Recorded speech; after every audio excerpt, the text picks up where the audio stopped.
Hey, what's happening? Tom Garman from Guitar Antihero here again.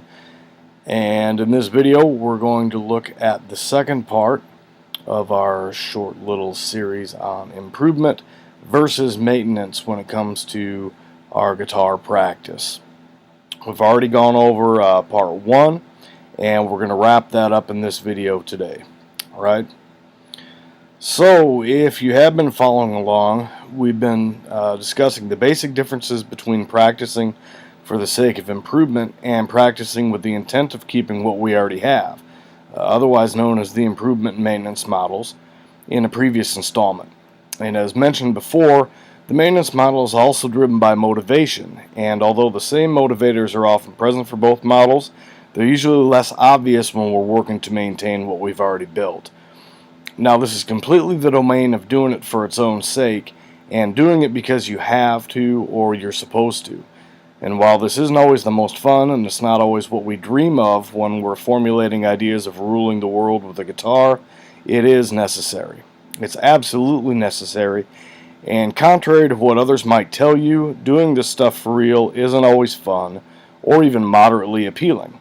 And doing it for its own sake never ends either, regardless of how long you've been playing or what level of experience you have. So, does this mean that we just resign ourselves to the fact that it's going to suck sometimes? Well, yes, it kind of does. Most things worth doing fall under the category of doing just for the sake of itself, at least sometimes. But this doesn't mean that guitar maintenance work itself sucks or that it's unproductive.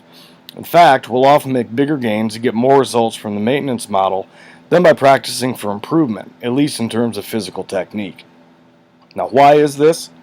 Well, my theory is that because we're basically going on autopilot with the maintenance model, and we're effectively getting our conscious mind out of the way, we're able to work on technical aspects that we already have without as much hindrance or interruption. We've all got those voices in our heads, some of us more than others, that tell us that we're doing something wrong, that we need to do something else, that we need to stop wasting our time with certain things, we need to quit altogether, and so forth. And one of the most effective ways to tell that voice to shut up is by just tuning it out, just like you would with anyone else who you've chosen to ignore, because they've gotten on your last nerve with their incessant distracting bullshit. Now, how do we do this? There are many ways, but one of the best is just to go against the stock advice that most people give you about effective guitar practice, which is a big surprise there, right? Go ahead and turn on the TV, listen to something else or whatever else you can do to kind of zap out for a little bit, and put your conscious attention somewhere else. And that's pretty much it. So in short, you get the hell out of your own way and you just do it. Also, doing this elicits a slight sort of trance state.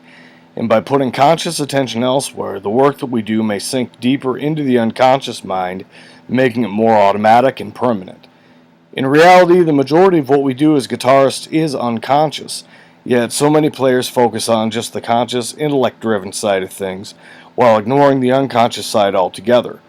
Now, since most of what happens goes on behind the scenes, it makes sense to work with those mechanisms directly rather than taking a haphazard approach to what we've already established as well as new input. And what it comes down to is this. We want to use the maintenance model when drilling techniques and ideas that we're already familiar with, and the improvement model for new things.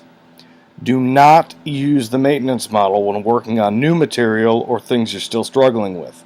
These areas need more conscious attention, and we want to establish a deeper degree of competence with them before they become automatic. And once you've nailed that, though, go ahead and turn on the TV in that Gilligan's Island marathon or whatever else happens to be on, and perform your maintenance without a hassle. Not only does this help to embed and improve what you have already attained on a deeper level, it also can help take the boredom and the "I hate to practice" sting out of whatever it is you're working on. So try it, do it, and make it work for you. Okay, that wraps up for this installment. Make sure to stop by guitarantihero.com for more info tips and to pick up your free myth-busting guide that I've got over there for you. Alright, till next time, thanks.